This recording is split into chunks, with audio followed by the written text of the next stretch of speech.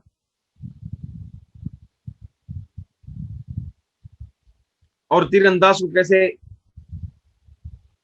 کون سے مقام پر کھڑایا جاتا ہے، پھر گھوڑ سواریوں کو کیسے کھڑایا جاتا ہے، پھر جو بغیر سوار کے ہوتے ہیں وہ کس طرح میدان میں اترتے ہیں، یہ سب واقعات اللہ کے رسول صلی اللہ علیہ وسلم کو،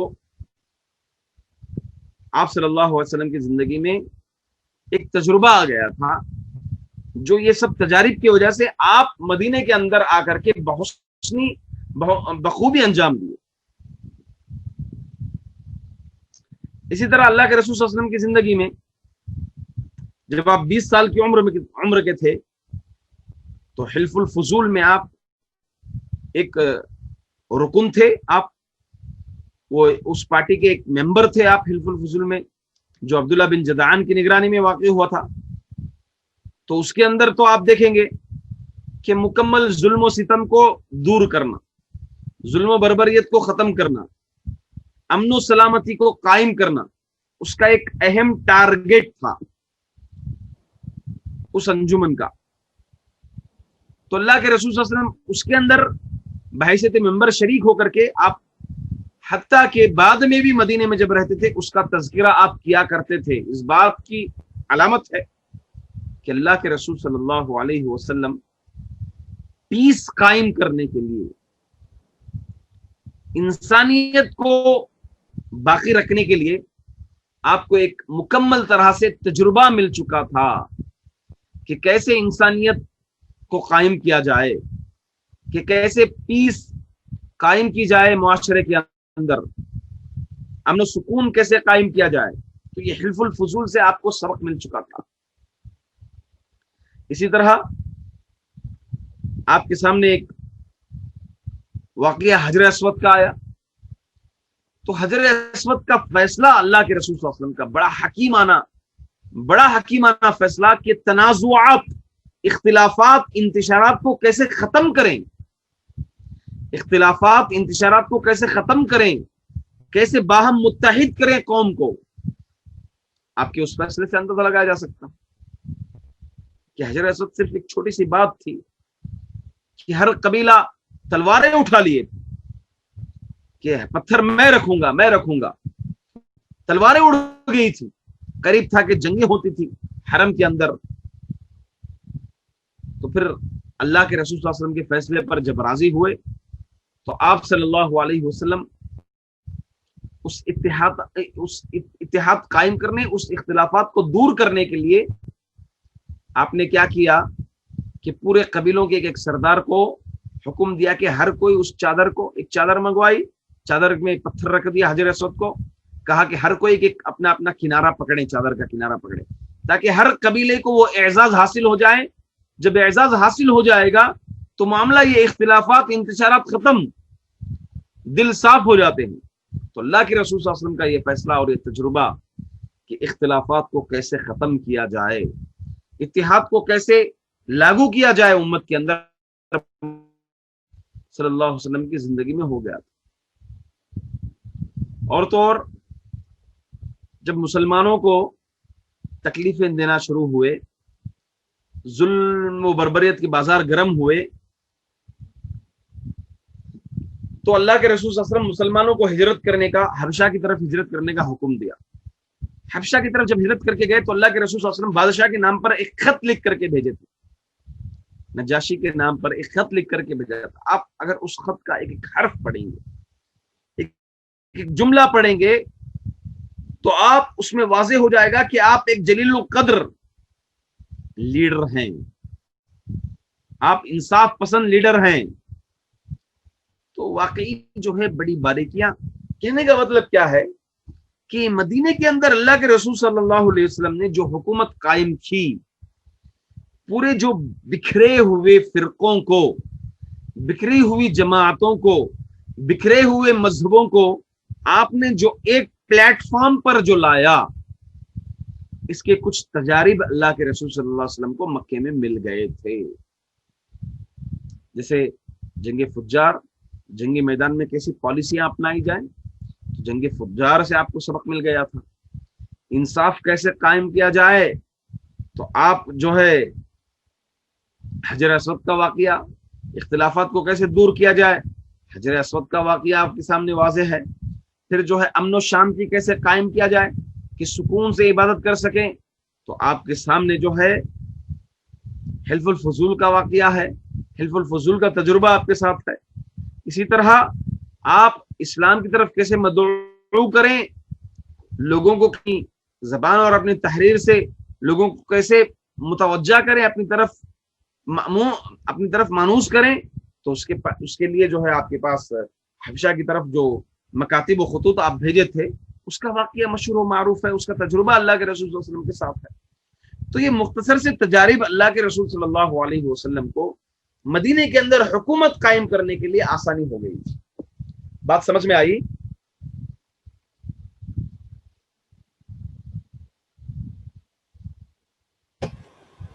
جی الحمدللہ۔ اور دیگر شکیل بھائی الحمدللہ سمجھ میں آئی بات کا؟